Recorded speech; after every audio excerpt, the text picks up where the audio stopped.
Oh, no, You no, got go it. ahead and record. I'm not a host yet, so it's okay. Oh, I can Go make ahead.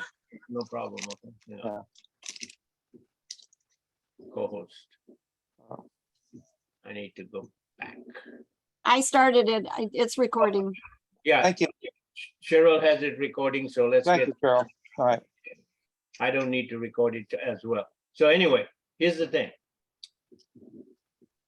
KOGI's quantum financial system. And most people should know right now what we are all about. We are not just a bank. That's why it's KOGI Quantum Financial System.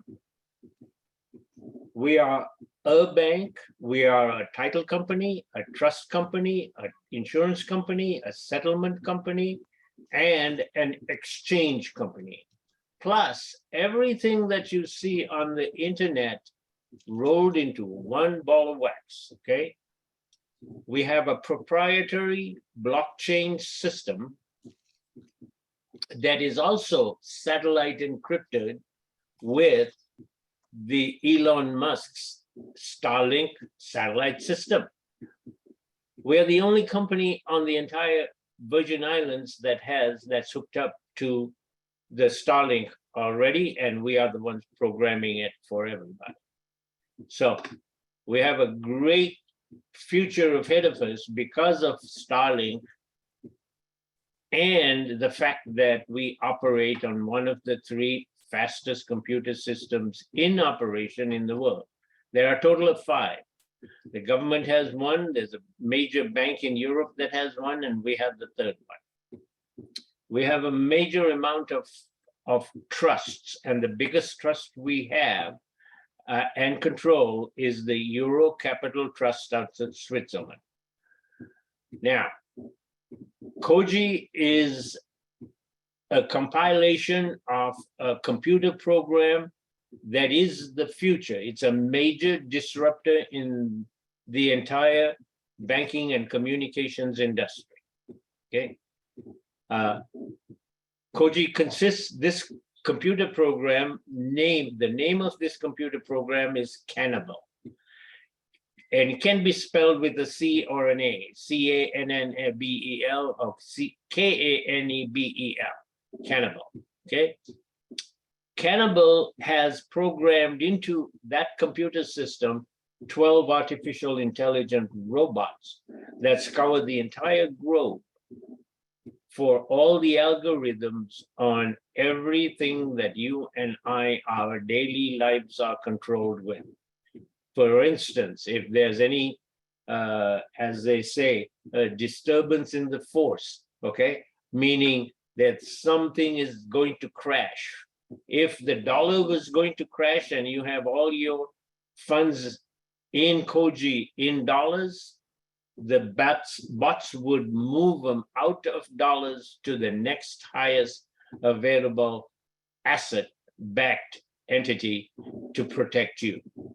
On the other hand, if they see that the dollar is going to go up in value, it'll take all your assets and make all the purchases it can, because it's always looking out for your best interest, okay?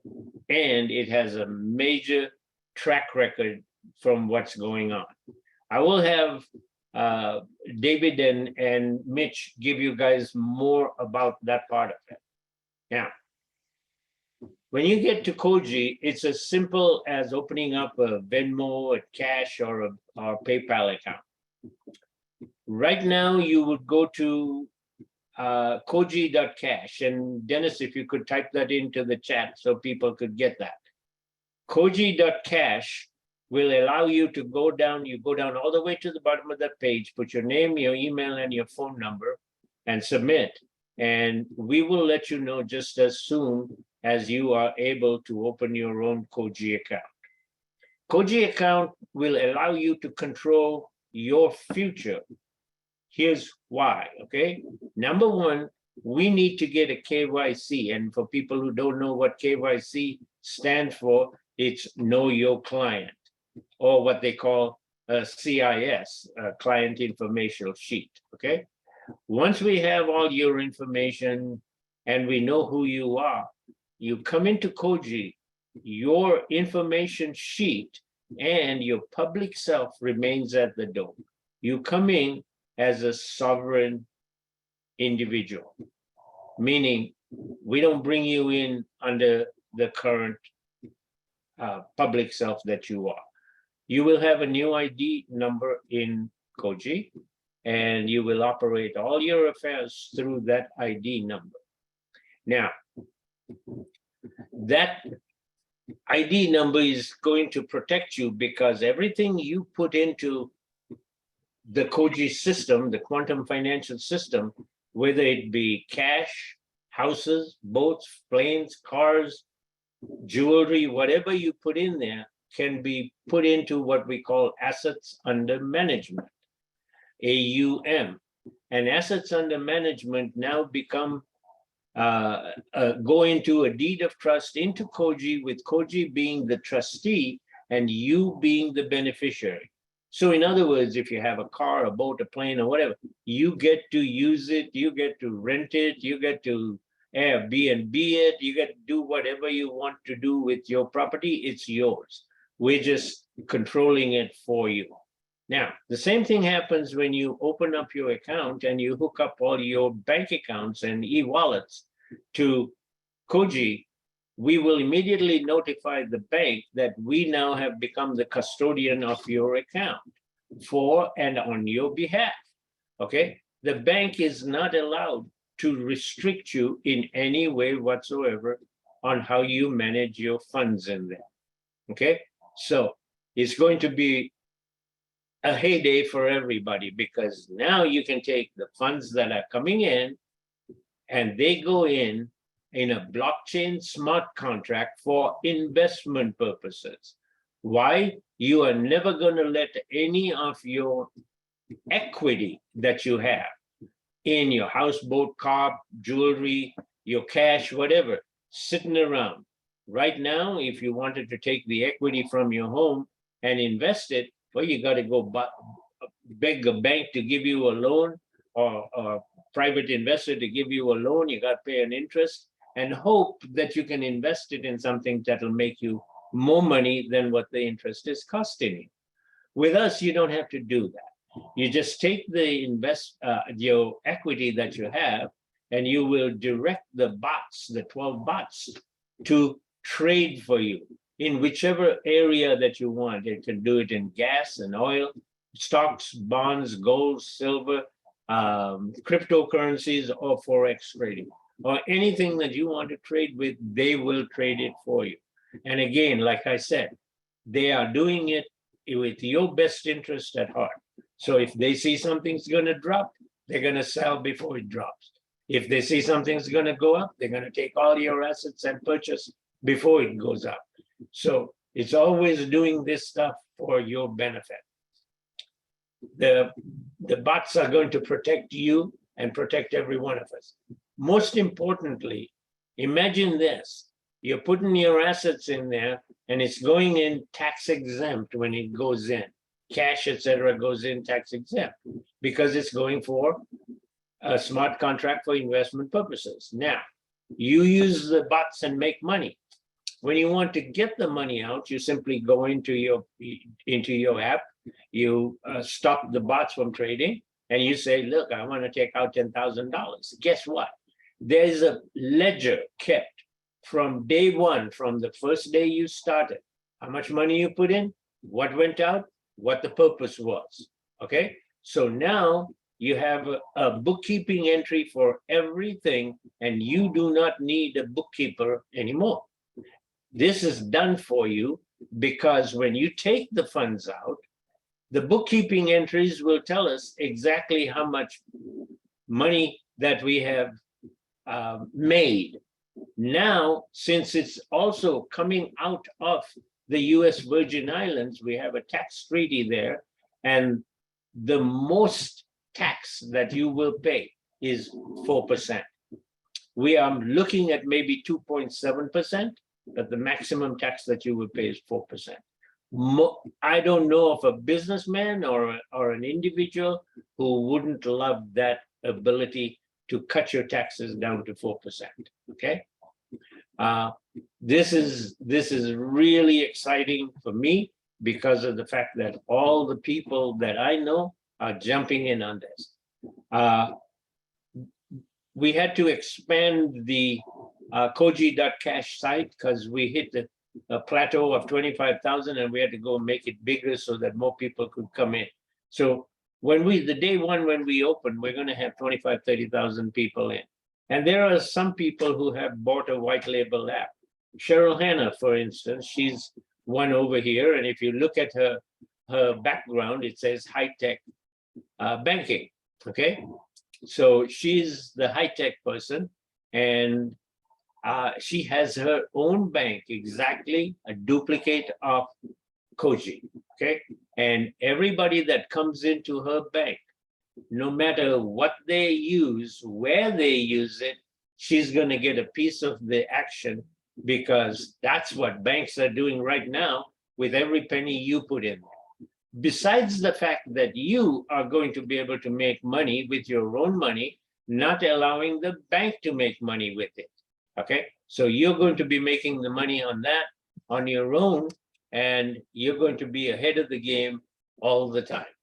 Now, add to this the fact that practically every month, starting September, we're planning on coming out with the phones, okay?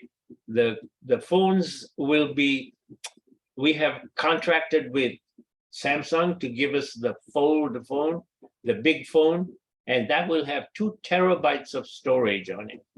And it'll be hooked to the satellite system. So Starlink satellite system. So no matter where you are in the world, in the middle of the Sahara Desert, you'll have connectivity. And all your banking transactions and your daily day-to-day transactions, your payments for the rent and gas and oil and all of that is all going to be done right on your cell phone. You'll never have to walk into another bricks and mortar bank again. And if you want to get a loan, you'd be able to get a loan within hours on this, okay? Because we already know everything about you, all right? We know when you came in and gave us your KYC, we know who you are. But now we know what your assets and your liabilities are. And we know everything about it. And so we don't have to even look at credit scores.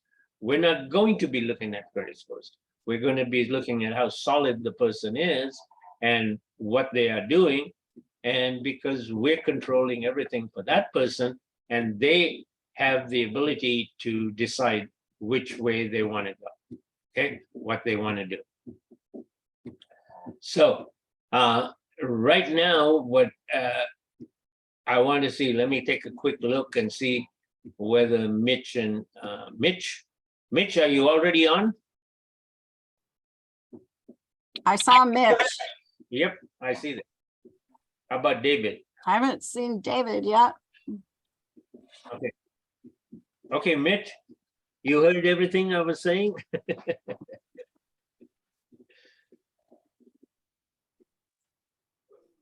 You can unmute, Mitch, and talk, because I'd like to bring you on and you can give the finishing touches to what I just told everybody. Sure. Yeah. Hi. Can you? There you go. Okay, great, guys. This is a treat for everybody, okay? Mitch is the architect of this entire program I just told you about. He's the one who's put it all together, and he's the one getting ready to deploy it for everybody so that we are all going to be controlling our own futures and not having somebody else tell us what we can and cannot do.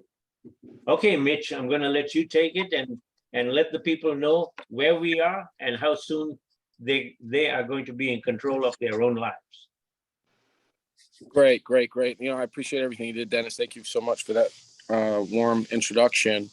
I want to thank everybody for piquing interest in this. This has been a big part of my life for quite some time now.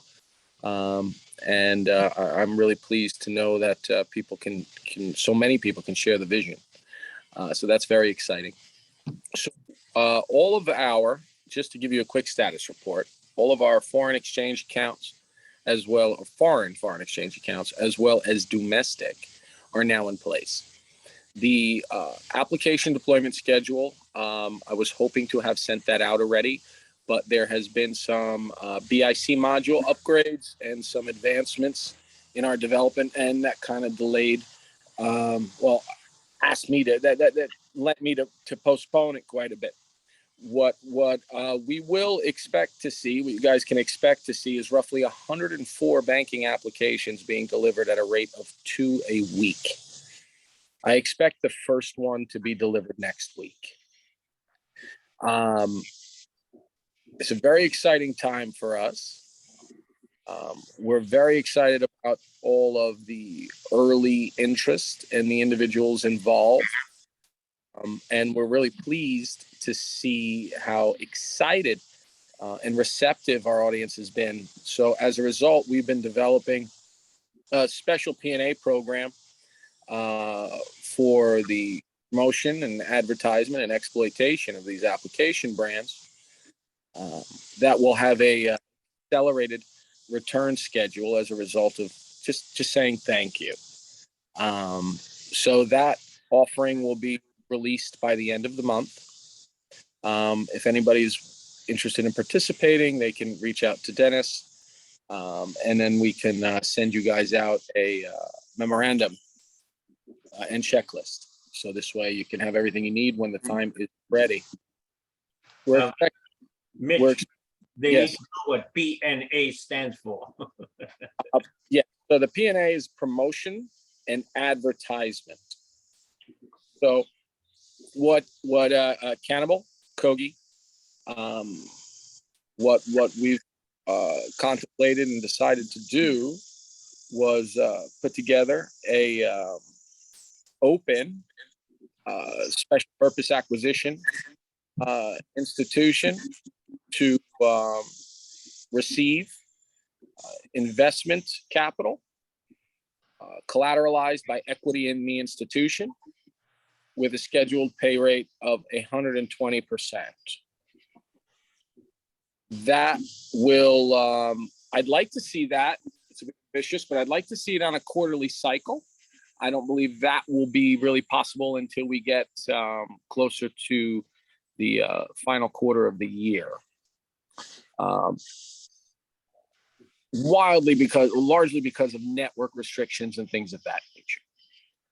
So this is a really exciting opportunity. Each SPAC will have 59 spaces, and depending on our rate, we will determine how many of these special purpose acquisition companies we will need to organize to accommodate everybody who would like to participate. On my end, the Euro Capital Trust side, we've done some pretty exciting things with rather large, what's the category? Slips, call it they're basically media buying groups, and we've been able to negotiate a significant amount of bulk media, somewhere to the tune between $3 and $5 million worth of media at roughly 50% the market cost.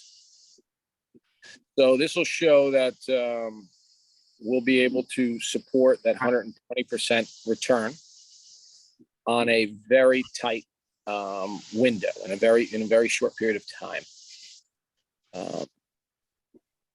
So this will be a limited opportunity for all the early supporters. If you have an app or not, understand that the applications that everyone has purchased, these P&A funds are going to those, and they will be attributed based on a schedule and an ADR. So it'll be very equitable and fair for all the brands. It'll be very profitable for everybody on board. No institution is really paying that kind of money. They pay between 4 and 8%. Some guys are paying 19%, but we're gonna put the boards out there at 120. Wow. This is an institutional access. So $120,000, 120%, by the way, it is not uncommon in this industry. It's just uncommon to share it with the minor depositors. Let me explain. You may have an individual who will raise a certain sum of money from a large group of people and purchase a large called block of bulk media very early in the cycle at a discounted rate, and then sell those fractional moments of available media to other institutions, other companies, people that wanted to make a commercial and do things like this at a much higher rate. The people that participate are usually seeing, like I mentioned, very rare to find even 20% return on a year. We're hoping to do 120% payback to individuals on a quarterly basis. Now, we will be limiting the amount of money that can be deposited per user. I'm still waiting on some compliance and regulatory. I had some questions that I shot over to legal counsel, and I will hopefully have the answer to that shortly. We are super, super excited. I can't stress that enough, with a new bot that we have to release. Her name is Dorothy. Dorothy is different than most trading bots, and she'll be available for license on day one. Dorothy will be able to take advantage or capitalize in something we call cross-platform utilization. Dorothy's designed not to watch any one set or metrics in regards to performance of a particular investment category, but to build an equation that relates one investment category to another. Meaning she compares apples and oranges. This is incredibly valuable. This is incredibly valuable because it puts the overall investment prospectus into perspective. This is critically important for determining pain tolerance or risk levels in which you would like to apply to your individual bots. So it's kind of like a bot to watch your bots, and I believe it will. People will see it. I think statistically, we will see it as almost like a overdrive being added to your transmission. I think it's going to make things very, very efficient and very, very quick. So that's a very exciting advancement as well. Short of that, there's not much more I can say about new stuff that's coming out freely. There's plenty that we're working on, but as it stands, that's where we stand now. I promised Dennis I wouldn't give anybody an exact date because that's our strategy. And I'm going to keep that promise, but I will tell you this, that we will have the first application published and launched before the end of this month, guaranteed. That's a guarantee. If we don't make that, we'll have 175% P&A return. That's how confident I am it'll go back. It'll go live at the end of the month. After that, we will have, like I said, an application every week to 2 applications every week until we've reached 104 total applications. That will be the limit in regards to deployment for the year, beginning the month of July. Wow. Does anybody have any questions? Do you have any questions? Is there anything that you guys spoke about before I got on the phone here? If you have any questions, please raise your hand and we will take those questions one at a time. And also, David is also online. And David, do you want to say a couple of words before we take any questions? No, other than thanks for being patient with us. It's definitely been a journey, and I don't like saying uphill journey, but it's been a journey where we've definitely figured out a lot of stuff, and God has taught us a lot of directions that this can go in, and solutions to things we didn't think we had to have solutions for, but we do now. So Great. Okay, Joseph's iPhone. Joseph, you have a question for Mitch or David? Please unmute. it. Yes, sir, I do. Go ahead. Hi. Yes. My question is, you mentioned about the 104 applications. Are you referring to the white collar ads? Yes. I think the plan here is to restrict. What I was trying to convey was that we'll be restricting the number of white label deployments this year to 104. Okay. Mentioned this year. So will there be more that will be deployed here too? Yes. We do plan to deliver more, but we are now into a period where our activity is critical for the determination of the value of Cannibal as a whole. We're engaging in a convertible debenture with our limited partners, the individual white label brands. So there's a reason why that number 104, it's not just 52 weeks times 2. It actually just seems to work out that way. But this has to do more with being able to meet time frames from by institutions like the Securities and Exchange Commission and things like that. So it's about the workload that we can handle, and I also don't want to oversaturate. Okay. My last question, sir, is there still, if I wanted to try to get one this year, do I still have a chance? I'm on the ECT, as you know. Dave has a better understanding of the exact number, the tally, and where we're at, but I would imagine that we have availability. Okay. yes, there is some available left at this point. So Okay. Well, thank you for answering my questions. And you need to get in touch with me if there's anything you need. Yes, sir. You're very welcome. Thank you, Jose. Just in case, I'm going to put my Yeah, Joseph is my person. okay, so he'll be in touch with you. Great. Yeah, Joseph can get in touch with me. Great. How are you, Thank Sheryl? sir. Hey, Mitch.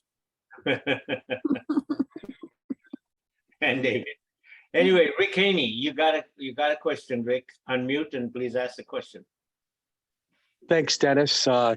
Thanks, Mitch and David, for coming on to the call. I've listened to quite a few, and Dennis does a great job.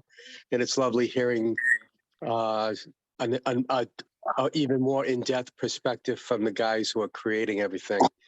My question is, I have a couple questions. There is a Samsung, there's some serious background noise that's coming from the Galaxy. That's Dave. Dave, mute your phone. Oh, that wasn't Dave. Okay, somebody else, but they muted. Okay. Okay. Thanks, Dennis. Yeah. There's an actual phone, I guess, from Samsung that's going to be connected to the Starlink system. Now, Dennis has explained that there is a card that's going to be connected to our account, and the highest level of card, I think it's like $89, you said, Dennis, that it'll be like a cell phone. Is that the same as the Samsung phone that is mentioned tonight? No. So I have to take a look here. Samsung has been engaged with us for our application, which I'm pretty sure somebody might have already told you. Yes. As a result of the application's usage in the Samsung network, we have no choice but to allow them to access the Starlink through our license. The device that we're offering is a low-cost phone device used as a debit card. So it can make phone calls. It could do cold storage. It works in every country. Very low power consumption. Very simple little device. And it has like a 10-day, I believe it's 10 days of standby battery life. Something like 21 hours of talk time. And that's a completely separate device. That's nothing to do with Samsung. It's not a Samsung branded product. It is, however, manufactured by LG Corp, one of their corps, but it is not a Samsung branded product. That will be carrying the KOGI Rondell.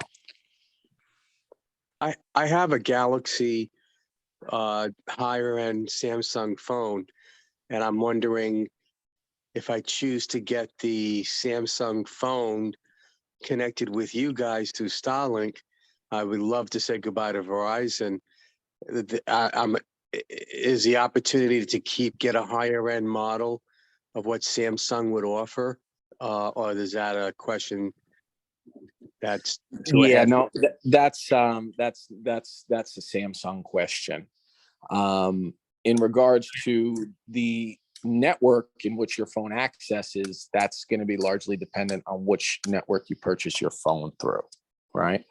But the phone itself is carrying our software. So that is how the Samsung devices access our databases, our network. But the cellular talk network, that's still going to be reliant on your provider. We're not entering that field yet. We do have some space and some deals in place with Mint and a few other institutions that do low cost cellular network services, but that's not on the schedule for this year. I guess I'm confused, Mitch, because I'm understanding that you're connecting to the Starlink, which in itself is a telecommunication network, and that we wouldn't, excuse me, be reliant on a Verizon or a T-Mobile or whatever, because we're connecting to a satellite system. Correct. Is that a wrong assumption? It is and it isn't, because the Starlink, unless you have the Starlink routers in your house, you still require line of sight. So cellular network is still required even with their low latency. Now there is a Starlink Samsung produced phone as an iPhone competitor, but that has nothing to do with the current technology, like the current deployment. And in the best case scenario, you mentioned you definitely be going live by the end of the month. Is it possibility that it can be sooner?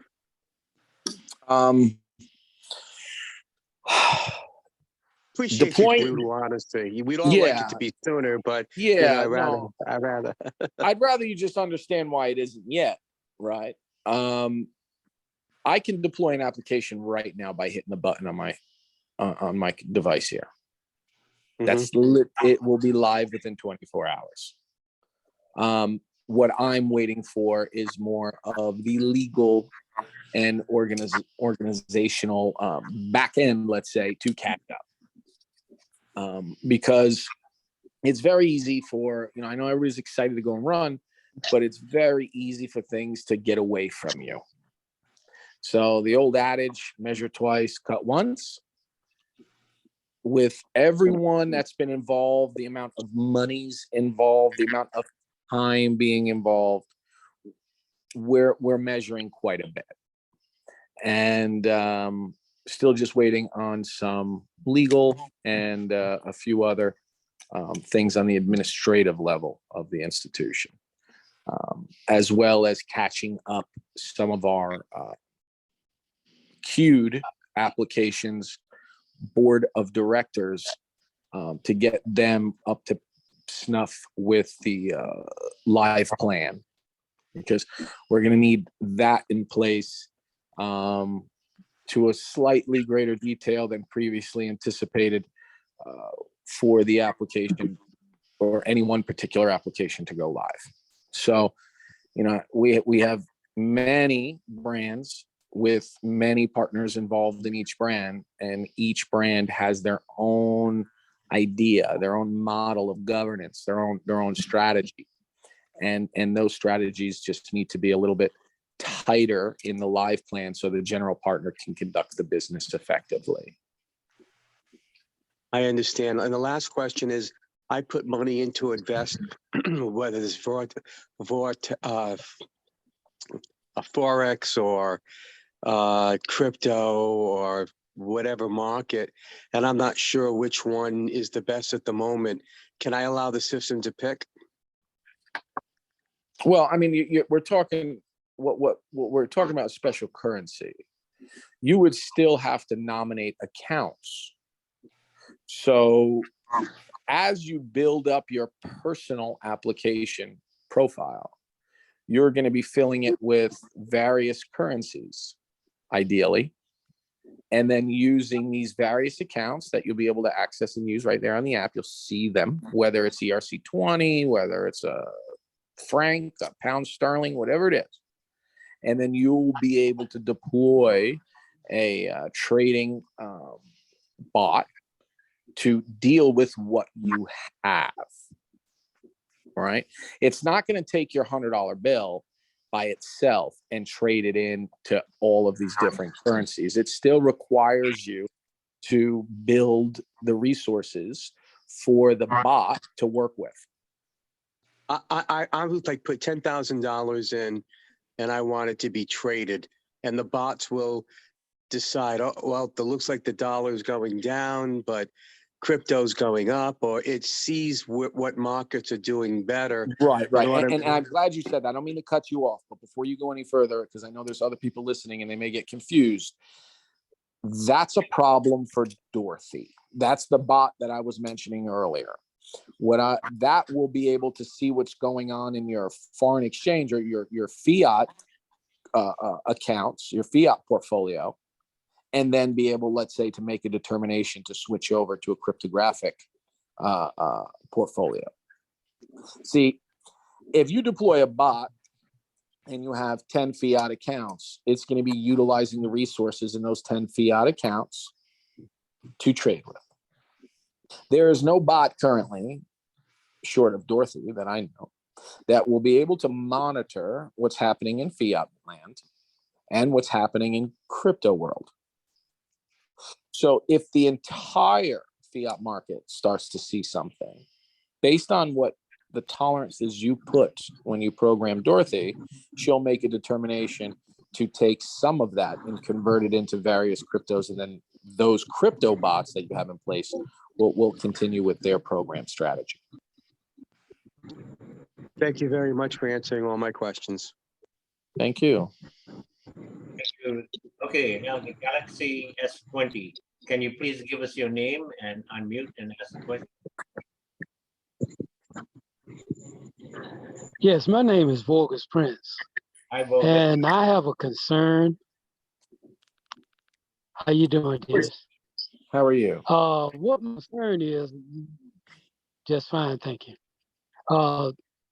You mentioned before that I think it was Citibank that was trying to come on board with the organization. I was wondering if you could give us some type of insight as to which way y'all are leaning towards accepting or denying them that opportunity, if possible, please. I think that was Okay. Capital One, not Citi. Okay, thank you. Yeah, that's a Capital One relationship, and unfortunately, it would be amiss for me to offer any insight in what decision or what direction we go. But we are very friendly and we're working very well together. You need to keep it under wraps for a while, right? I'm not allowed to disclose anything discussed with Mr. Banks. You're right. Okay. Yeah, well, I understand. The reason I asked, I have a huge mistrust with the banks. And to me, it's just like, well, I know we don't have any authority to say yay or nay or what have you, and I'm not trying to. Well, you're not wrong, sir. You're not wrong to not trust the banks. I mean, the Federal Reserve balance or required Federal Reserve balance, minimum balance is 0, right? So you're right not to trust them because every dollar you're giving them, they can use for something else, right? Yes. There's always an inherent risk. But this is something I will tell you that you haven't touched on yet, but it's wildly important in regards to the concern you first addressed. Yes, my main concern is though, companies usually don't buy into other companies or what have you unless they have some type of authority with help making the rules and regulations, and that's really my main concern. You're saying they have an ulterior motive wanting to buy in. So as far as I'll interject a little bit here is that I believe what he's saying is that we would never give full control of our software over to anybody. So at the end of the day, it's still. Yeah, I mean they're limited partners, and we have a specific standard operating protocol that they need to abide by nature of how we meet the legal requirements to act as a fiduciary. This is our trust company. Trust company operates slightly different than a bank, and as a result, some of the fractional reserve banking practices are not legally engaged in with our institution. So the fact that they're on board means that they have to play by these sets of rules, right? They have to. If they would like to consume CRM, all right, maybe I said too much, but that's something that we would be interested in. So if you owned an application with us and you developed a 50,000 users and a financial institution was interested in those 50,000 users, me and you are going to have a really, really detailed conversation. Yeah, okay. Thank you. I was just like I said, that's been a serious concern of mine. So ever since you mentioned that. But thank you for enlightening us. You're very welcome. Thanks. Stacy, you're next. Stacy, you can unmute and ask. Okay. Hi, Dennis. Hi, everyone. Hi, Mitch. Yes, the question that I have is, I know you said by end of month, you're proposing, to go live. And I also heard you say that with all of the applications that have to be, downloaded or put together, maybe like two per week or something. Are we having to wait until all of those applications are downloaded before we can put our assets in and start trading on the equity, say that we have in our home? Like what's the process once you go live? About how long would we maybe have to wait to start, trading with our equity and things like that? Okay, so there's two things here that I want to make sure everybody's clear. In regards to downloading the application from one of the app stores and using it as a consumer, yes, the application is going to need to be deployed before you can make those investments. But earlier, I had mentioned that we're offering on an administrative level, meaning on the corporate side, P&A investment, meaning we're raising funds for promotion and advertisement for the subsequent brands. That opportunity is not reliant on a deployed application right now. So that window is open now. And I believe that Okay, great. I believe we're doing a minimum $5,000 per person who wants to get a piece of it, right, Mitch? Something to that effect. I'm still waiting to hear what the maximum is. So Okay. we're going to find something that's not cost prohibitive, and beneficial for everybody. You should have a maximum and a minimum. Yeah. Okay, great. Sounds great. Thanks a lot. Okay, Stacy. You're welcome. Thank you. Malak, you have a question? Yes, sir. Yes, sir. How you guys doing? Very well, thank you. A lot of people have been asking me this question, so I just want to get real clarity and you give an example. Like when we put our equity into the bank, right?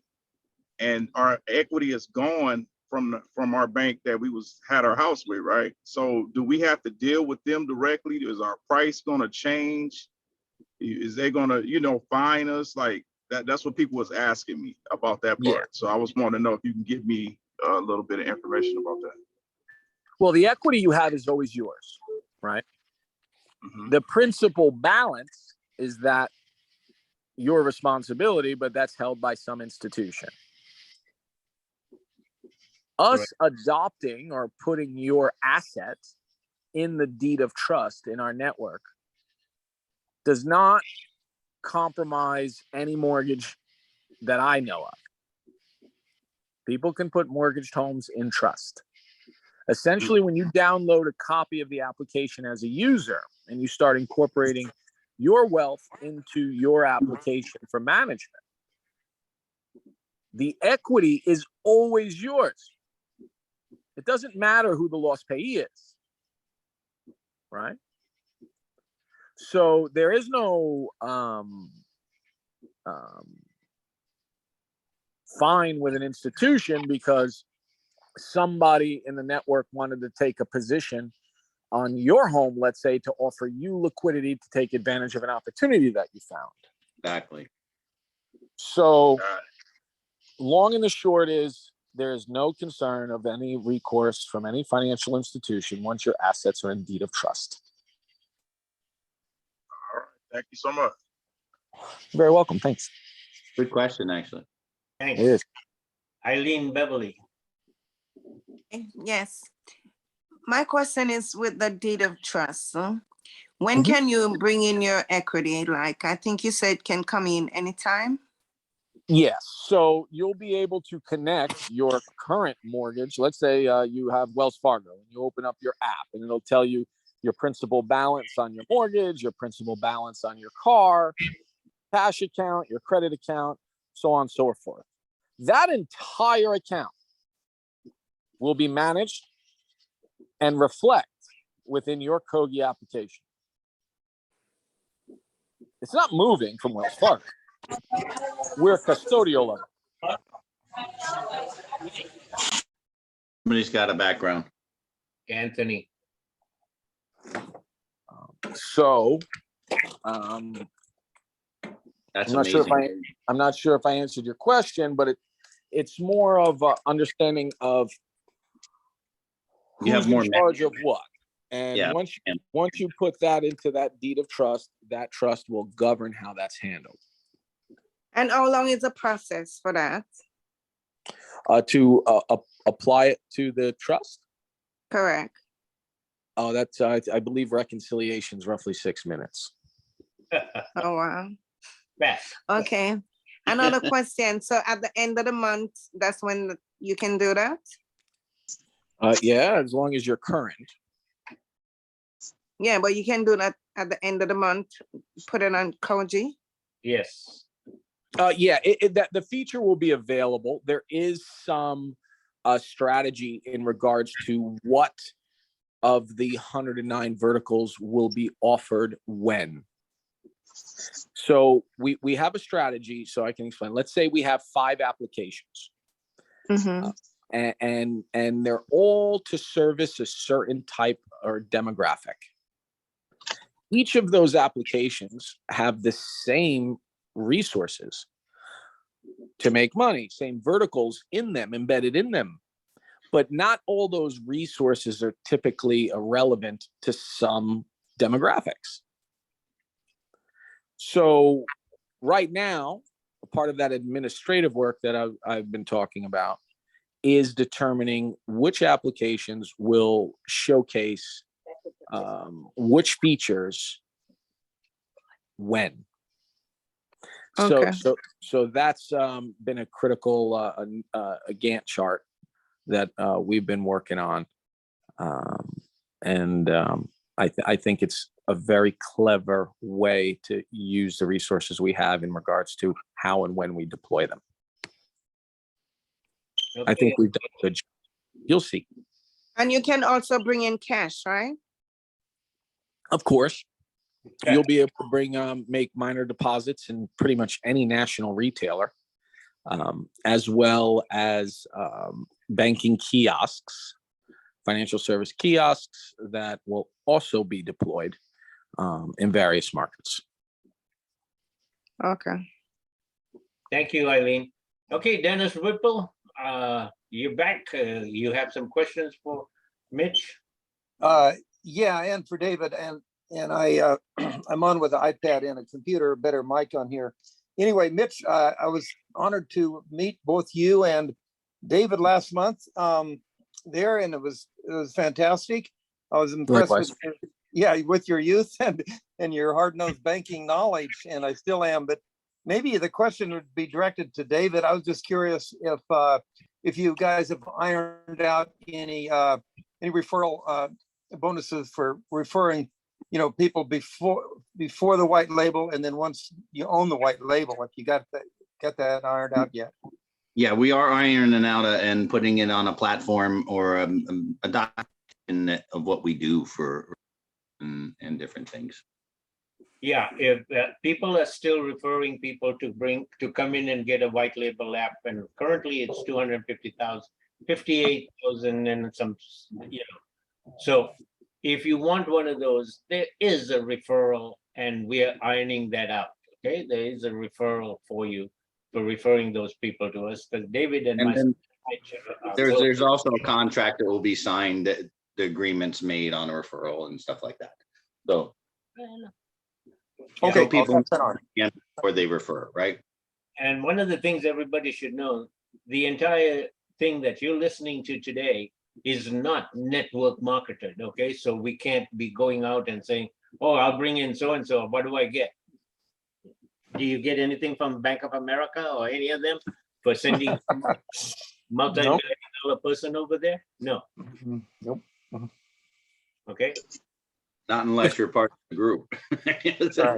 I would like to ask a question to everyone. Whether you know about banking or not, I'm curious to know what is something, any one of you, that irks you besides banking, and it's general, right? But what is a feature? What is something that you feel like you could have, or if you had that resource, it would make your life easier? What do you guys think that us as a financial service would be amiss for not delivering to you? And I'm curious if anyone has any suggestions. Reason I ask isn't because I'm short on ideas. Reason I ask is because of 2 questions ago, I was asked when we'll be able to add certain things, or when people will be able to use certain features, and I'd mentioned that we were going to take that out over time, and it kind of just pops in my head which features besides Forex and bots, I know those are the hot buttons, what are you guys looking for? And I don't think we've ever asked that. I think we've always unfairly assumed what you guys needed, but having you all here and having your attention, I would really like to hear from you on that. Good question. Mitch, people have asked Can we, yeah, even Maria is asking, can we get personal loans? Can we refinance our homes? When can we do that? When will the KOGI be ready to do that? That all of those questions that you just answered, all of those things are available to the user on day one. Wow. And I think, David, you said that the process of getting approved for getting a loan is like hours, right? Literally, Correct. I mean, it does depend on the financial product in which they're seeking. But for the most part, it is very quick, and it will be exponentially quicker as the CRM network grows, as our customer base grows. Yes. so Mitch, real quick, there is some background noise, but just real quick to tell them, because I like how you explain when, look, we're coming into a world where literally by putting your thumb on the phone, you can literally access anything within milliseconds that you would want to do anywhere. Like a car loan or a home loan or this or that, you know, like you explained it one time. In regards to the security elements and the efficiencies. Yes. Especially since you already have their KYC. You know their assets, their liabilities, you know everything about that person. Right. But a person could still be tricked. Oh, yeah.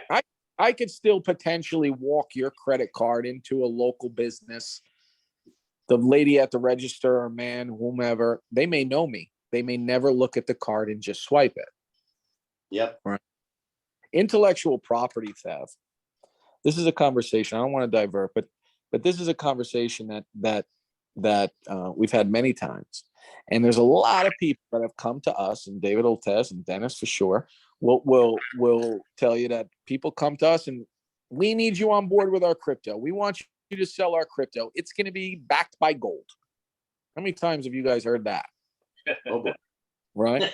And that's fine. It could very well be backed by gold, provided that your crypto meets what?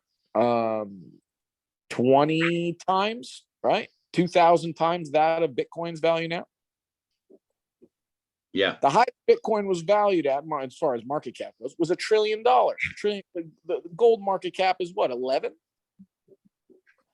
They're saying that the frauds that takes place online globally, stealing your credit card information, stealing your money, stealing your titles for your homes, all of these crazy things will amount by 2025 to $10.5 trillion. Crazy numbers. So every single person that thinks their crypto coin will be backed by gold is getting beat by crooks. So that should tell you something.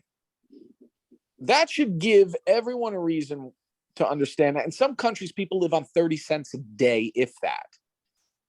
But yet they have a computer in their hand. There's still 6.5 billion cell phones globally active. And that's an old number. I think there's more now. You're right. Why would government and agencies, why would governments and businesses that don't seem like they have any dog in the fight be so adamant in making sure that a chaiwala in Mumbai has a phone with 30 million megapixels and like 8,000 data collecting sensors of various forms? This is true. Do you know how much money they spent to put these phones in our hands? That's because they refuse to any longer bite their nose to spite their face. When IP fraud, when this digital theft occurs at such a rate, it's at a point it's going to start doing more harm than good. So what you're actually seeing here isn't necessarily an evolution in banking. It's the development of trust. Perfect. If this technology can be deployed in a financial space, which is the most strict and critical for economies, right? Then we would easily adopt it anywhere else as a person, wouldn't you? Yep. You trust money there, so I'll trust my grocery list or my photos or my blueprints. So that's why things are happening the way they are. And all of you guys are on the ground floor of what is the new age .com boom. Say goodbye to HTML, say hello to application-driven personal programs designed for people safety and security of anything. It doesn't matter what it is.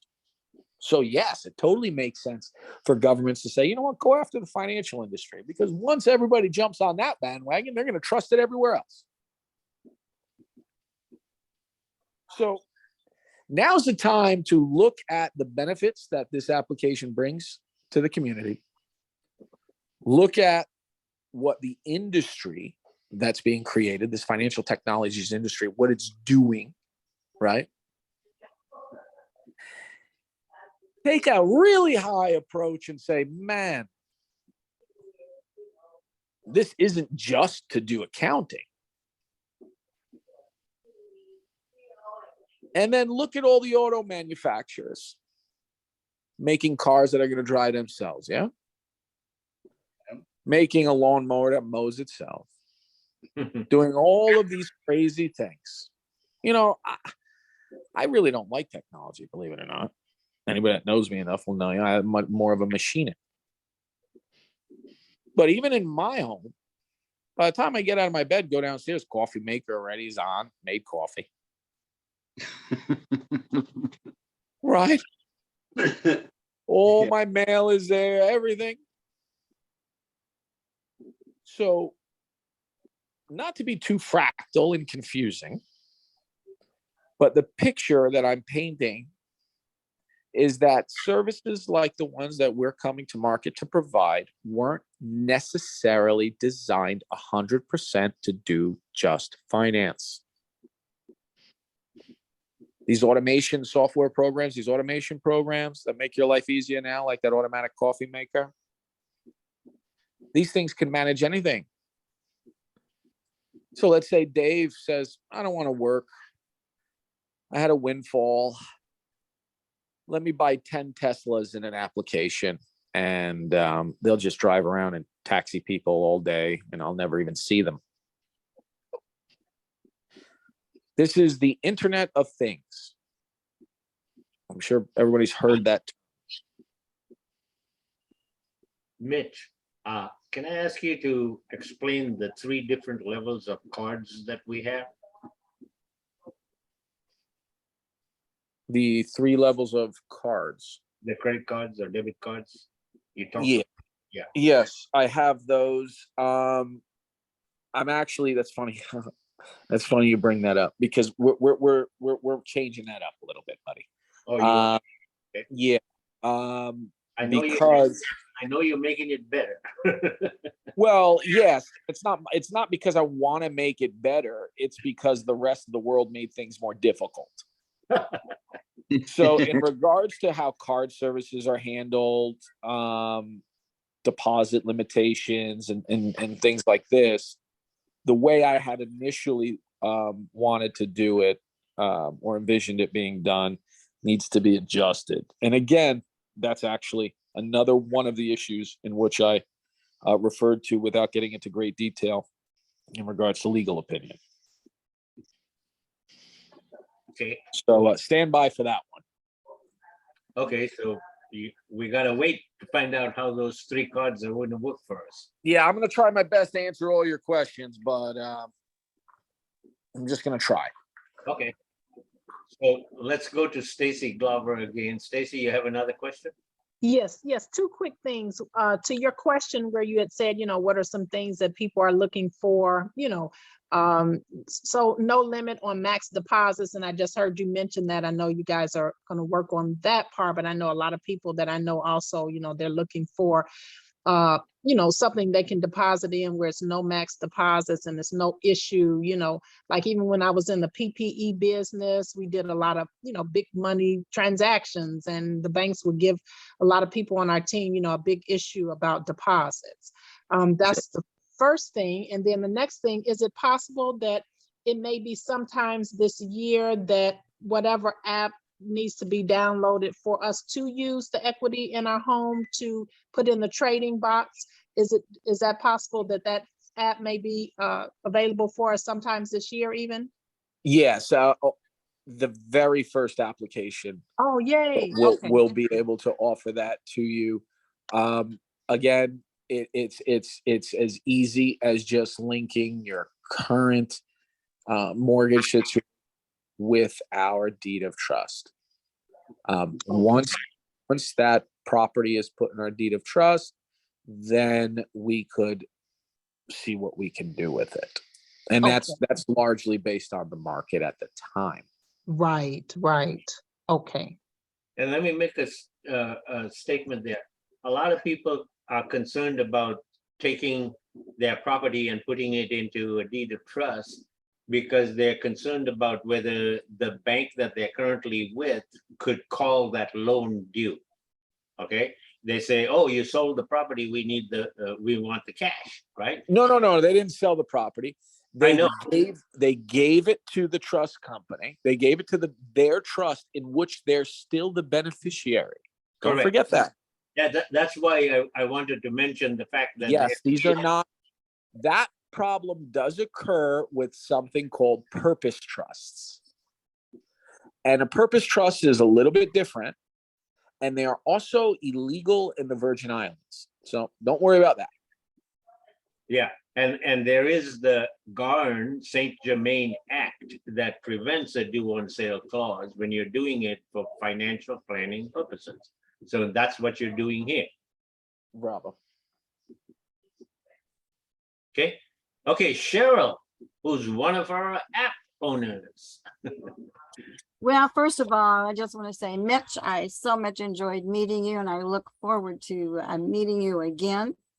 I am so glad that I took the foresight early on to commit to getting involved with this, and I cannot wait until my app launches. I'm just jumping up and down each and every day waiting. One of the biggest issues that I'm dealing with just about on a daily basis is bringing new people into the cryptocurrency world, and what a pain in the butt it is to get them enrolled in exchanges and then being able to buy the amount of cryptocurrency they want because the banks are controlling so much in that area. So I'm so much looking forward to what our app is going to be able to take away these obstacles. Oh, for sure. Area. And let me ask you a question, right? We had a good time in the cabana, right? At the Bellagio. Yes, we did. And if I handed you something in the Bellagio cabana, would your bank know? No. Bravo. I'm sorry. So I said, bravo. That's what's happening here. Right. So our cryptographic reserves, right? Which, keep in mind, we're not taking any crypto. I'm very strict with white paper review. For every one that comes across my desk, I reject 2, because some of these people just playing crazy what they're coming up with, these machinations, right? So I just want to leave it there, because the cryptographic offerings that we have vetted and will offer within our network is internal. Meaning they're going from our cold storage to your cold storage. Your cash doesn't have to transfer to us for that exchange. Okay. You just have to elect for the trust to reassign that credit. The equity. Yeah, that's what the most, he just said it right there. So this is an internal trade. And I think this will be a very, very easy window for anyone who downloads your app to switch some of their wealth to a cryptographic utility. Yes. Great. Instead of going through 3-4 different exchanges right now, when you want to change something, Cheryl, you know what you have to do. You have to go from one coin to another, Right. this, and then Yeah, liquidity pools are a disaster. Yeah. right. And then in the meantime, you've paid how many fees? It's wacky. Yeah, it's absolutely wacky. No. We're not here to rob anyone. Right. Our goal is to offer institutional access to the common person. Our goal is to offer you a resource where you can take your hard-earned money. When you cash that check, you still own it. Not some other institution that does its will. We can't touch your money. You're touching your money. You're saying, I want my money to work towards this or towards that. Your money is never going to support a cause that you don't support. Absolutely. Absolutely. Right now, anybody who's got equity in their home, if they want to do anything or make extra money, they got to go beg another institution to get a loan and hope that they can invest it in something that's going to make them more than what they're paying out to the other institution. Yeah, and not only that, guys. Let's not ignore the elephant in the room. Yep. Has anyone seen what's going on with the China mortgage market, the Chinese housing market? Well, we just talked about this today. You're talking about that big bankruptcy that's over there with all Correct. those Many of our mortgages, many of our deposits, a lot of the money that our bank doesn't have to keep anymore, built a house for someone in China who now can't pay for it. Did you hear what I just said? Yep. Your deposits, your hard-earned money, your check was cashed by an institution. They took your money. They didn't give you anything, by the way. They said, here's some lights on a screen. That's yours. Then they took all of it, every red cent, and they lent it to Chinese people, Chinese citizens,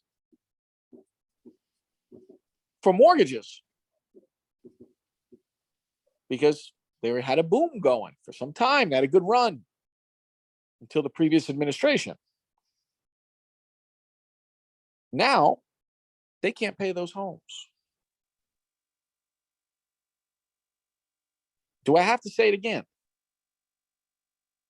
If you're having problems with cash in banks, it's because the banks gave your money to a country on the other side of the world. And if you want to know, go Google Evergrande, the bankruptcy. That's the big giant Evergrande in China that's going bankrupt.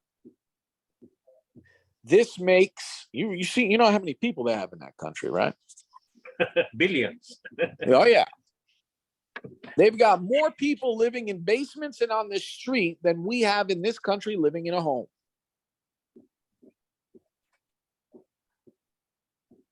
We can't afford that. That is not sustainable. If you Google the Evergrande bankruptcy, you'll see they got high-rise malls that are empty, that have been built, high-rise apartment buildings. Ghost cities, whole cities. Complete ghost cities. Nobody is living in them. Nobody is selling anything in them. And now, operation. oh, it's absolutely insane. And now what we're seeing right? Now, like, look what we're delivering, right? Why do you think? And Cheryl said it the best. She said, "I'm glad I had the foresight." I don't know if she saw on the bottom of all of our invites and stuff. It says "avoir du nez," means to have foresight in French. Why do you think we have a program, a bot in place called Save Our Securities? Absolutely. Why do you think that you're working hard, collect your money, your dollar bill, and we're saying, hey, maybe you want to hold a pound sterling today? Now's not the time to put all your eggs in one basket. Exactly. And because I don't have a crystal ball, but I think I have thanks to God, a pretty good intuition. And I have a very good memory. And 2008 wasn't long ago. So I don't know what's to come with what's happening on a global world and in the world. But I do know that a mechanic, a plumber, a painter, they don't have one tool or one paintbrush. They got little skinny paintbrushes, flat paintbrushes, wide pointy paintbrushes, all kinds of paintbrushes. That's how you have to look at the resources that you deposit in your application.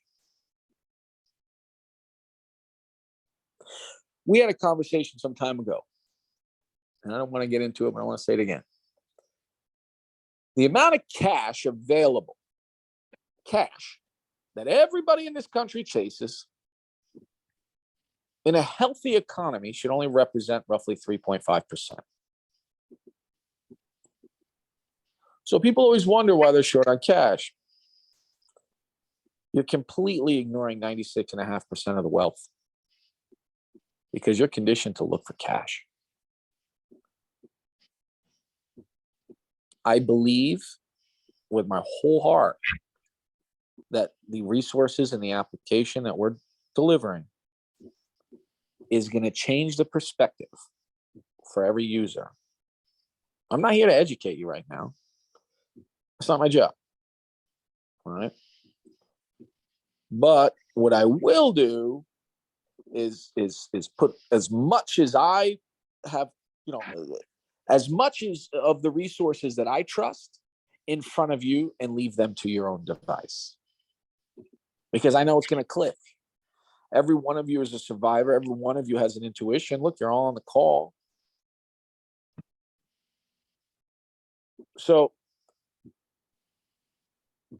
I came in a little late on this call, but I think the most important, especially in this time for an individual, my advice is to not keep your face, your eyes too close to your ledger. Don't have it aiming at your desk. Look what's going around in the room. Pick up your head. The euro and the dollar have met each other. These are odd times. You're right. The euro has lost a lot of value. Yeah.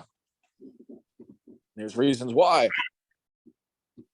Every single currency issued on the globe is going to have to take some marginal or greater than marginal, but a reassessment to accommodate the blow that they're all going to feel on a Chinese default. Chinese default is humongous. Yeah. Because they're communist. They don't have to do anything about it. They could just say, screw you, American banks. This is our country. Don't have to pay you back. Yeah. And the FDIC, I believe, has 99 years to pay you. Yeah, FDIC, 250,000. They got 99 years to pay you your 250,000. Yeah, people don't know that. They say, "Oh, my insurance, my account is insured for 250 grand." Yeah, you're gonna wait. I'm gonna be 137.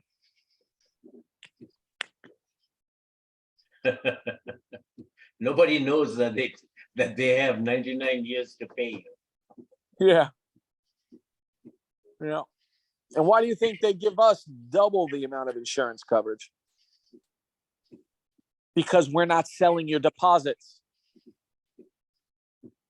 When you put your money into an application like this, we're the ones chasing the banks and saying, "Hey, buddy, you're not selling that mortgage today. Send it over here." That's a huge difference.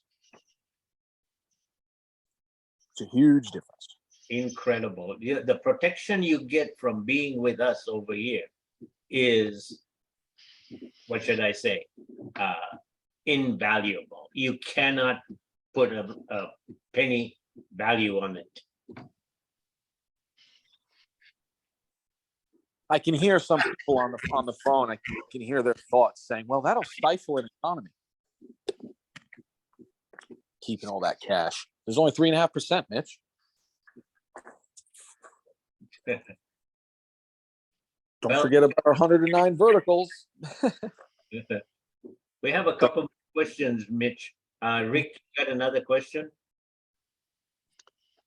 I do. Wow, what a great call. One of the things that what my eyes and ears perked up at the beginning back in April when I heard this is that when we join KOGI, we don't use our social, we become a sovereign account. And what came to mind and was an eye-opener to me was happened in Canada when the truckers non-violently decided to force a dialogue with the prime minister because he was destroying the industry. And his response was to freeze all of their accounts. They couldn't pay their bills. They couldn't pay their mortgages. He went after their licenses. I mean, he went for the jugular. Yeah. And I have been entertaining becoming a sovereign citizen. And a lot of people don't realize what that is. There's pros and cons. So my question to you guys is, if I'm going for a mortgage, I'm assuming I got to go through Social Security number and all of that, and I'm going to be on the radar again. And I'm seeing in the headlines, what are they doing? They're adding 87,000 IRS agents to go after the little guys and create havoc. Now, I get it. You should not be breaking the law, and I'm not endorsing that at all. But there are loopholes, and they're legal. And I'm assuming that what we're doing here with KOGI, because it is a quantum financial network, that we're outside the central banking system. And we're able to take our money, put it into KOGI, make a profit, and pay a substantially less income tax. Excuse me. Well, if we're creative and have the right accountants, don't owe anything. And I want you to comment on what I've just shared. So some of the vernacular is thank you. Some of the vernacular have to be with words like sovereign. But the best way to explain to how we insulate you is exactly that. Use the word insulate. When you buy something at the store, you didn't buy it. KOGI bought it. When you buy something at the mall, KOGI bought it. The bank may see you standing behind a wall of guys called KOGI, and you may have a hat and a shirt from the mall, but they don't know what day you bought it on. Because we're assuring the compliance within the confines of regulation with our users' trading activity. whether you're trading your money for clothes or actually trading. Genius.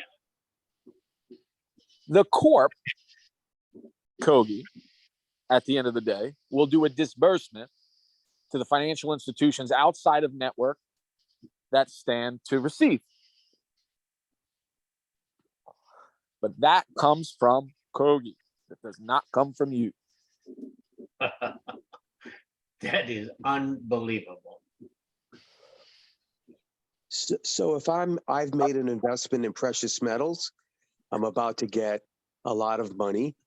I'm not getting 1099 because they're offshore.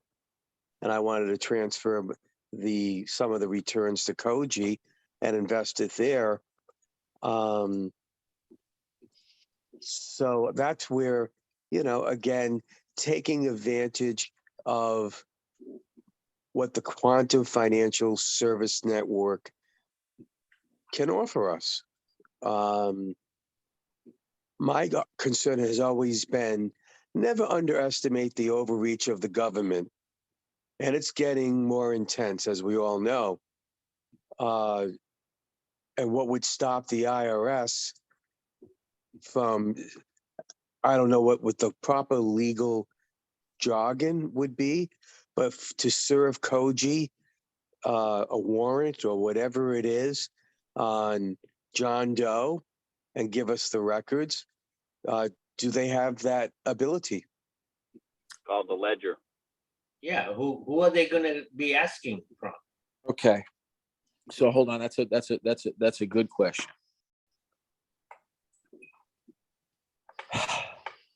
It all depends. If you're abusing KOGI to hurt this nation or its citizens, KOGI will take the remedy into their own hand. We're not a tool to break the law, right? We're not a tool to hide somebody buying fertilizer to take out a building, right? So let's get that. I want to just make sure that's clear. Now, when it comes to taxes and what is taxable and what isn't taxable, if you're audited because you reflect your KOGI account in your taxes, that's you being audited, right? That has nothing to do with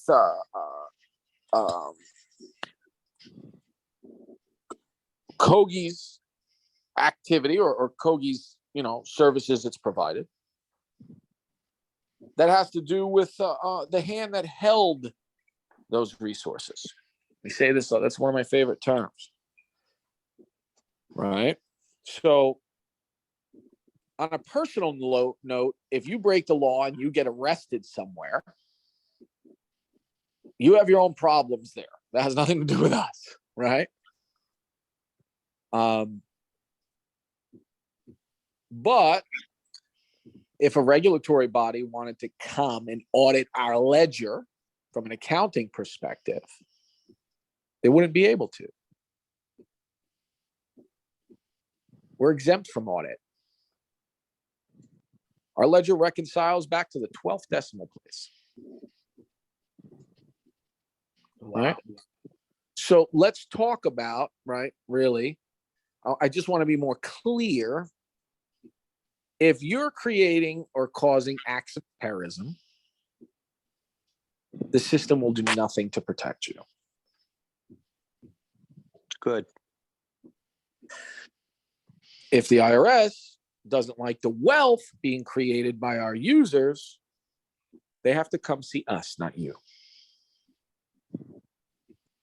Is that a good enough answer? Well, you've answered it clearly. So when they come to you,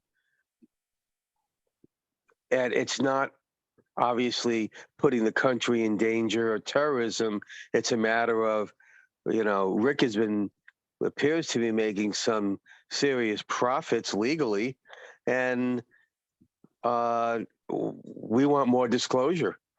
We don't Yeah. think we're getting all Yeah, of no, it. no, no. They're not gonna come to me for that. They're gonna go to Rick. They don't even know who Rick is in our system. Well, Rick just filed his taxes and showed his Yeah, if he did that, investment did accounts. it outside our system, yes. I yeah, but I encourage you all to pay your tax. Whether But it's I have monies in the KOGI system, and I'm taking the card that we'll have in the future, and I'm paying this bill out of KOGI or that bill out of KOGI, and the IRS is saying, "Well, where did you get this money to pay this debt off or that debt off?" I come in and get audited. The IRS doesn't know that until you told them you had the money, right? So again, that's not a KOGI doesn't care where you got the money from. They just want to make sure that you're not a criminal and that you're giving us your money, right? And we make sure it's safe and we send it wherever you want us to send it, right? Well, I'm looking at all these new IRS agents, and they, for whatever reason, you get arbitrarily picked to do an audit, and they're looking at.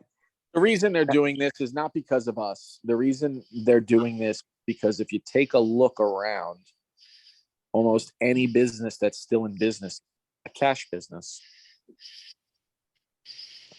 So that's why they're there. So, Rick, Mitch just told you, when you go and you buy your gas or whatever, and you're using the KOGI app or the KOGI debit card, it's not you doing it. It's KOGI doing it. Correct. So unless you go open your mouth and say, "Oh, I made $10,000 and here it is in KOGI," they're gonna say, "Okay, pay us a tax." I'm going to go buy a car. I'm going to spend $20,000 out of my KOGI account, But that's not you buying it. It's KOGI buying it. Yeah, or take your $10,000. You could have made investments with that and living off of the dividends, which is a lower tax rate. You could incorporate a business, right? Okay. You can, cash flow is never taxable, right? But you are responsible for your tax obligation personally still. Mm-hmm.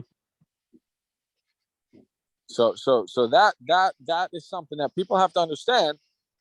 If you want to lie, that's what people do that all the time. I'm not here to judge you. I'm just here to make sure that anything that you apply to our deed of trust for management is handled in the means in which you have asked us to. What you do on a personal side with your taxes and your personal finance life on the other side with the IRS and whatever you think you're doing there, that's you. That has nothing to do with KOGI. But in regards to anything you have in KOGI, it's safe. Thank you. No worries.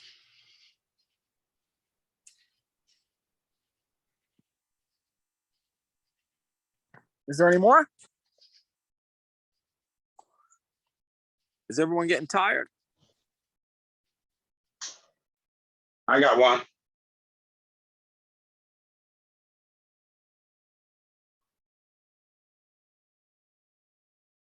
Hello. Hey, Ron. How are you? Thank you. Thank you so much. Hey, absolutely fantastic call today.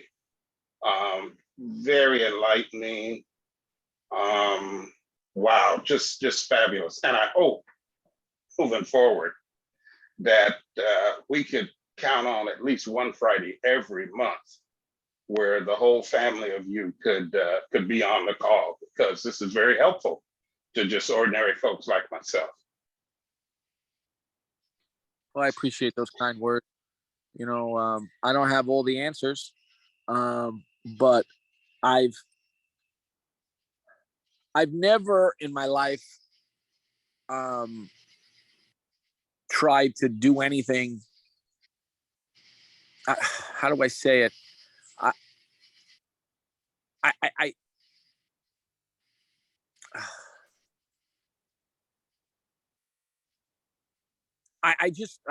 one of the biggest things that kill me in life, that bothers me the most, is wasted talent. Right. And when an individual is wasting talent that they don't even know they have, that's a sin. Indeed. That's a gift that God gave you that you don't use. Yeah. I like the saying that what is it? Russ Limbaugh used to always say, "With talent on loan from God." Right. Well, my faith and trust was never in doubt, but it's gone up exponentially from just the teaching and the knowledge that's been shared tonight. But I do have a scenario that I'd like to posit and just for get clarity on my own part relative to putting real estate inside of KOGI or inside of the trust. I have a property, it's paid for. The valuation is in excess of $1 million. But I also have a lien on it, home equity loan. So my question is, will I have to satisfy that lien before I can put that property inside of the trust? No, but they would just have to be listed as a creditor. Okay. On that deed of trust. Okay, cool. And to be 100% transparent, let me go a little farther because I heard mention of the fact that, once we do have a property or an asset with equity associated with it inside of the trust, that we might be eligible for a loan. Would I be out of bounds to think that if I could get into that situation, I could get a loan, pay off the lien, and then continue to gain further equity to gain valuation in the property based on the equity that would still be there? I mean, would you be able to refinance your current obligation? Yes, absolutely. That'll be offered. For sure. That'll be offered. Is that what it would be? A refinance? Because the lien is not that much. Well, in the way you phrased it, it would. To take a loan to pay off a lien. Yes. That's basically that. I mean, you're just trading. You're taking from Peter and giving to Paul, right? Now let me be clear here. If the house was $100 and you had an $80 lien, it will be a little harder to get you your full 20 versus somebody with a $20 lien, right? Yeah, well, I'm talking about a $10 lien. Right. So then there's no issues there. Right. But Mitch, wouldn't it be much better for him to use his equity, make money, and pay off his lien? Making the money right there with the money sitting right in his account. There you go. That is possible. There we can offer, I'm sure that we can offer additional liquidities against the available equity. Correct. Unless he has some crazy onerous loan with some obscure institution somewhere. Yeah, no, everything's above board. It'll be straightforward. Well, I don't see a problem. Okay, appreciate that. Much appreciated. And you again, may not have to leverage. You may not even have to leverage a loan at that point. Mm-hmm. If the investment opportunity is in network,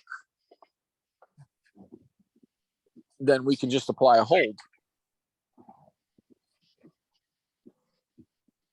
Mm-hmm. Okay. Well, hopefully we can talk later. No worries. Thank you. Appreciate it. I got to say, out of all the times I've heard Mitch talk, he's probably been the most poetic I've ever heard him when he's explaining this. I'm really enjoying this, Mitch. Thank you. Thanks, Dave. I feel sloppy tonight. I'll tell you Hey. I'll tell you Maybe I'm sloppy. You're the poet. There's been 51 people on here, and you've been unbelievably, what should I say, endowed with the fact that Mitch and David and myself, all three of us are here, but Mitch has given us the down-to-earth information that you guys need, okay?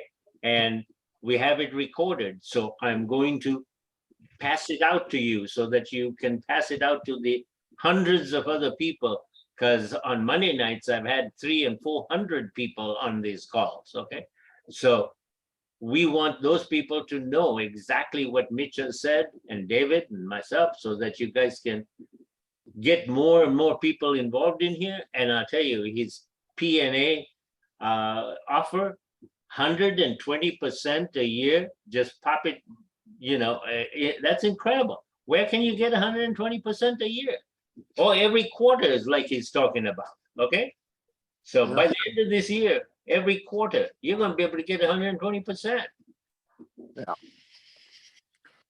There's no animals out there in the wilderness that's out there. There is a wilderness out there. Well, okay? but because with all fairness, that we're not hunting, we're raising animal to here, right? Right. We're engineering these programs. We know the economy's involved. We're not taking anybody's money until the entire deal is in place. So you can see, I mean, and Dennis Whipple was privy to being in on a presentation that we had about 10 or 12 people around us, and people asked Mitch some questions that were kind of questionable, and Mitch told them, right, Dave, Dennis, you can unmute and tell us exactly what you felt when Dave asked Mitch questions about how he could kind of move things around. What was Mitch's response, Dennis? Well, Mitch said he's got to protect his investors, or I'm sorry, his partners, and in that, including all of us that will be coming in to KOGI as well. So Mitch held his ground, and I just call it a hard-nosed banking knowledge of very traditional, but not doing any money games or anything. So it was, the integrity is there. That's all I got to say. That's exactly what we saw, right, that day. Right. No, thank you. Yes, I do have a fiduciary opportunity, a fiduciary responsibility. Obligation, responsibility. So there's no question about it. I find no pride, right, in a stolen trophy. Nothing there for me. So I really appreciate that. That was very very sweet. I appreciate that. And yes, I almost threw that guy out. I didn't want to bring up that conversation. I don't know if he's listening right. Well, he is very excited about it. He's talked to me a couple of times about how soon he's going to be getting online with us. Okay. So anyway, look, folks, we've been on for a little over 1 hour and 45 minutes. And I think we got it all recorded, and I really appreciate Mitch and David being on the line with us and enlightening you all as to exactly what the quantum financial system is all about through KOGI. Okay, so I'd like to give everybody a little reading homework. I'd like people to start researching the rules as well as the Constitution of this country, how it was written before amendments, before 1913. I want everybody to become very familiar with how things used to be done then. Now, granted, there's a lot of things there that they had to change because they didn't have fancy computers to keep people from just issuing stocks all day. But if you take the advancements that we have today and go back to the old world fundamentals, I don't think we'll see problems like we have in the last 20 years again. And that's what we come back to. I really believe it. I want to thank everybody for asking me all those questions and all the kind words. I really appreciate it. It really does mean a lot to me. And again, I'm really excited to have all of you on board, and I expect to see you guys in person sometime soon. And again, I just wanted to thank you all for inviting me here on this call with you guys. And I wanted to just express my blessings and love for you all. And go crack some eggs, guys. Come on. Let's go see what we can do. Okay, so let's say unmute and say goodbye and God bless everybody. And thank you for being on the call. And we'll see you again next Friday. And on Monday nights, I do it again with Audi on his link. Okay. Thank you, Mitch and David, for Amen. being here. God God bless you. everybody. Thank you. Bye. God bless. Love all of you. God Thank you. bless. Thank you much. God God bless, bless. Michelle. Was there a particular book, Bye. 1913? Bye.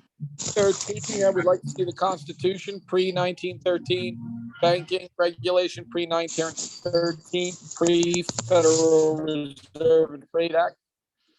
Take a Woodrow look Wilson. at those things. Let's get it. Let's Let's take a good look at all of that stuff. And then you might want to take a look at a book as well if you guys are big readers. It's actually required reading with Cannibal on the administrative level. I haven't tested anybody yet, but we'll see what happens. The book is authored by a gentleman by the name of Jim Collins, and the book's title is Good to Great.